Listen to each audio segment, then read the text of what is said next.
Hey everyone, this is Azer. I'm here to show you how I made my song In Dedication Thank You Steve using only Mac sounds. I don't have too much time today, but I'm going to try and show you what I did and give you a basic idea. So let's get started. So the first thing I did was I found a bunch of Mac sounds. I found them in my system folder on my Mac Pro. I found some from the iPhone, which you can just download from the internet, and I found some vintage ones. Then you just organize them into folders, and you have stuff like this. So it gives you a lot of stuff to work with. And then, for example, these are all the percussive sounding ones I found, which I wanted to use for the drums. And once you have enough sounds, you can go into your audio workstation. This program I'm using is called Logic Pro. It's by Apple. And there's a really cool drum sampler in here. It's also a drum synth. It's called Ultrabeat. So basically you have this kind of keyboard looking thing on your left. And from here you can drag and drop your Mac sounds or any sample you have into the sampler. So let's take one for example. We'll just reset this. So let's grab this sound. So then you can just take the sample and drag it into the sampler section on the plugin, and you just name it. This file is called grab, and then you have a sound. And then once you have that, you can make a drum beat out of it. So let's just make a quick beat right now. I'll show you how I do it. So let's just take the kick drum, which I got from this sample over here, which is from an old Crash sound. Let's find out where it is. Okay, so you could hear there's a little kick right in here. So I actually chopped that part out of the sound and I load it up into here. And then we have a kick drum. So let's make the kick go on every downbeat. So just right click and click every downbeat. And we have our basic kick sound. And then we can just layer it.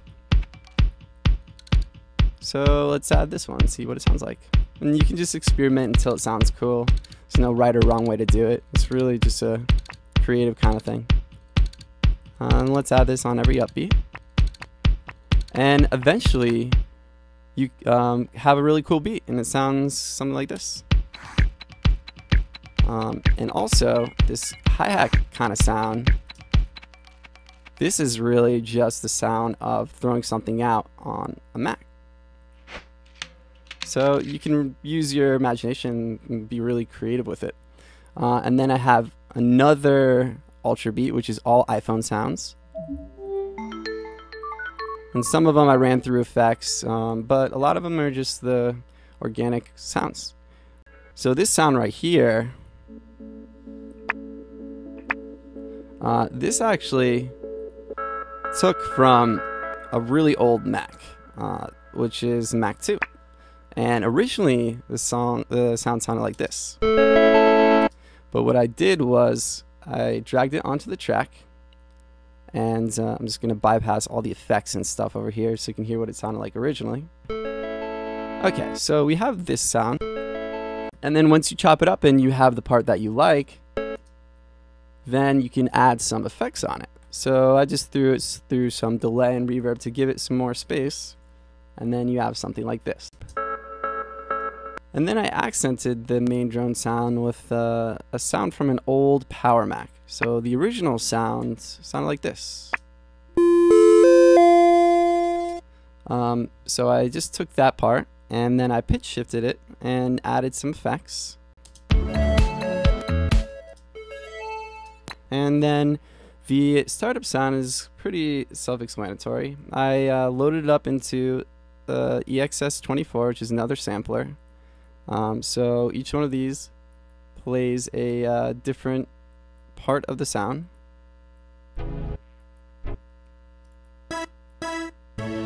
So I played it and then I recorded it, and then I stretched it out a little bit and looped it. And so it sounds like this.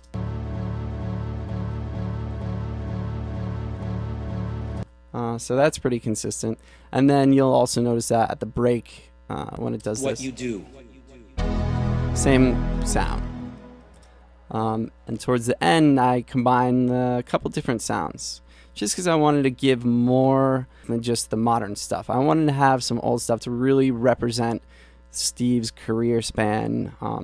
So I put in some older sounds too. So you'll hear the new startup sound switch with the old one. It's sort of a cool little representation of Apple. So this one being an older Mac. With Steve's voice, I took his 2005 Stanford commencement speech and moved him around a little bit. I wanted to give Steve some new life through the song and not just put in something that he's already done. I wanted to give him a new voice, and I felt like this was an appropriate way to do it. So I took certain points that he was making, like this. Don't lose faith. And I added some effects to give it sort of a more cosmic feel. And then I just arranged it. And so you have this. For the past 33 years, I've looked in the mirror every morning and asked myself. So without any of the effects, it just sounds like this. Don't settle. For the past 33 years. So you can see kind of where the effects come in. And then for the bass sounds, I use a system sound that's on all the current day Macs, which is it's called Basso. And I just pitch shifted it in Logic. And then I sort of looped it. And I played different notes with it, so sort of brings it to life.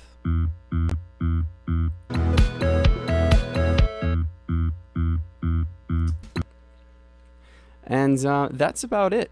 If you have any more questions, feel free to shoot me a message or request another tutorial on my wall, and I'll be happy to answer you. And thank you guys so much for listening. I'll be posting some more music up soon on my Facebook page, which is facebook.com/AzRmusic. That's AzRmusic. And you should also follow me on Twitter at twitter.com/AzRmusic. So thanks for listening, and this is Azer signing out.